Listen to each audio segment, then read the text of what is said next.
What's good, guys? It's Rovex here, and today I'm going to be showcasing the new shiny Hollow Knight unit. And real quick, let me just make it Monarch. King's Burden. There we go. I will be showcasing the Monarch version first, and then I'll be moving on to the normal version for anyone that would like the normal version and can't get Monarch or anything. But first of all, to get this unit, you'll need to do the Fent, and it's a Fent unit, and that's what some of the other units are for. And you can also get like special buffs for this unit, as you can see at the bottom left of your. Oh, I need to start. So at the bottom left here, at the start of the game, you'll have different charms that you can get. And each charm, you'll start with this charm. That's your first charm, and you. Wait, am I able to get? Let me unequip these real quick. And this will be your starting charm, and you'll get the rest of the charms from each of the quests from the event. And they all gives buffs. You have 3 notches here, so if you know anything about Hollow Knight, the game, you can equip 3 notches of weapons, and each weapon has like a special amount of notches, because this horn nail has 2 notches, and this has 1 notch, and was any of them have 3 notches? No, there's only 1 and 2 notches. So you can equip a 2 notch, and it'll fill up 2 of the bars, and then a 1 notch will fill up 1. And let me just quickly go through how much time do I have left? I have 10 seconds. Let me just restart. Okay, so this notch right here, Sigil of Reach, will greatly extend the range. This one, Nail Master's Will lower the SPA. This one will grant 20% void cost reduction to all spells. And this one will lash out to anyone who gets too close. And let me clip that one actually. And this one will greatly deal damage, greatly empower the damage of spells. And Siblings Summon health increased by 30%. I'll see that. The festival doubles its damage but loses 10% for every other unit's place. That's pretty good actually. That's really good. What? Okay, well, now we can finally move on to the whatever it's called. The Hollow Knight. This is oh my god, that actually looks sick. This is the if you know the game, this is the Hollow Knight. And the Hollow Knight isn't actually that small guy. Wait. Or I might be special, I don't know. I haven't played in a while. Oh wait, I need to add Yen. Okay, there I start Yen, and let's place it back here.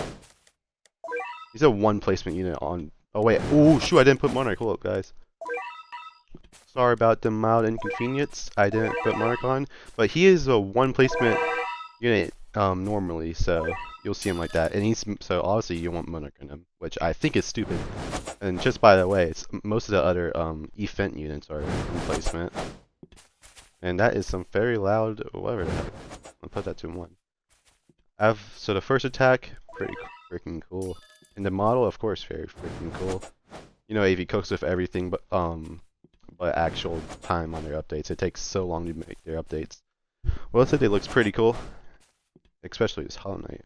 This is Pice's character for the anniversary. So first, here we go.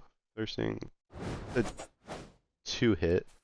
And wait, hold on. Let's look at this void spell. Actually, no. Let's do that after I check out all the upgrades. So boom, Grace Hash. Nothing changes for the passive. And the new move is a circle AoE now. Pretty cool. Wait, does he just stand like that the entire time, no animation? That's lame as hell. Do I have my graphics all the way up? I do. Oh, that's gay. Okay, so of course, well, I don't know. They probably should have done that, but that would take way too much time, I guess, because of the special model. Whatever.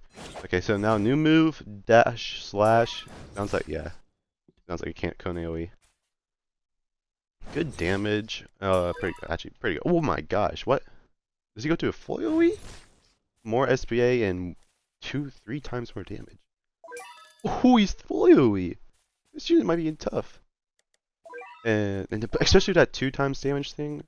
That would be really good. And now we can check out the passive. The passives are just on takedown spawn in it. What? Oh shoot! Spawn in a lost shade. These are lost shades. Okay, so Pisces really does like whatever fucking game's called, Hollow Knight. Take down spawn shade 2-second cooldown. This vessel becomes attuned to boss movements and dodges all attacks. 35% of the unit's damage. So 400k. That's not 35%, but oh my god, these will be 2 times HP of that what the hell it's called? That one thing. That one notch. It's not called notch, it's I don't even know. But you remember. So okay, now this will attack the highest HP enemy for 400% damage. I'm not sure if that's full map, that's probably not, because this one right here, Shade Strike, attacks the enemy closest to the base regardless of distance. It would probably say regardless of distance for the top one too. So, can I do that right now? No, I don't care. You know, I want to get this over with. Ascending Dark spawns in a void zone on the nearest spot on the strat for 15 seconds. Well, hold on, let me check if I have everything. So yeah, I do have everything off. Okay. So Ascending Dark, let's just use that. Is there something on the track that it shows? It doesn't show where it's at on track. Can I see it being used? Huh. I got it right. Yeah.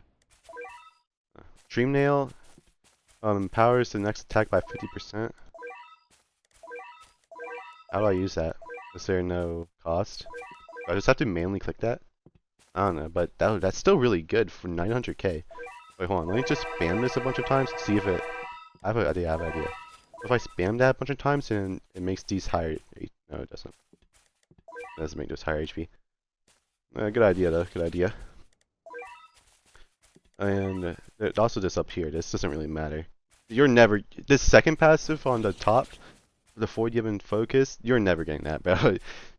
It can't do anything for 10 seconds, and you can't cast a spell for 10 seconds. You're never doing that. And generate 3 soul attacks. Generate 3 soul right here. Your soul mana bar. Every 3 attacks. That's gonna take a while, bro. This unit's pretty good, not gonna lie. Is it worth getting Monarch? Probably not. Yeah, I want to get Monarch on this. Probably the only good unit from this update is gonna be Dio, even though there's a whole 13 units. 2 of them being the Battle Pass units, 3 of them being event units. But hold on, I need to get this over with so I can go into the non-Monarch version. Yay! Well, actually, already got it over with. Okay, so yeah, now we're moving on to the normal version without Monarch, and you already know everything, so it'll just be damage. Okay, here we are with the normal version. I know I'm gonna get myself so much money. So he has a really small starting AoE. 4k placement, I forgot I mentioned that. That is straight fun. Really fun. Okay, now let's get into his normal. You can see it right here. We already went over through the attacks. And still 160k damage. And that'll leave the clones with how much HP? Please show up. 103k. Alright. That's... Alright. And it's still 1 placement, so you need Monarch on this guy for him to be even usable. But at least they did make Monarch, trade rerolls a little easier with the 400 stock now, and they restocked like every raid and stuff. So I think that's really good. They should do that every update and restock everything. And this unit might be kind of meta. I'm not sure. It does spawn clones, so. Get Monarch on this guy. You might really want to get Monarch. This guy might. Wait. Oh yeah. Imagine if he was a same element as Sun Jin Woo. That would be. She should have been, but well, Curse just sounds pretty good too. Anyways, I need to stop this Yap Fest. This is done. I'm gonna start grinding for the other characters in this update, and see y'all next time.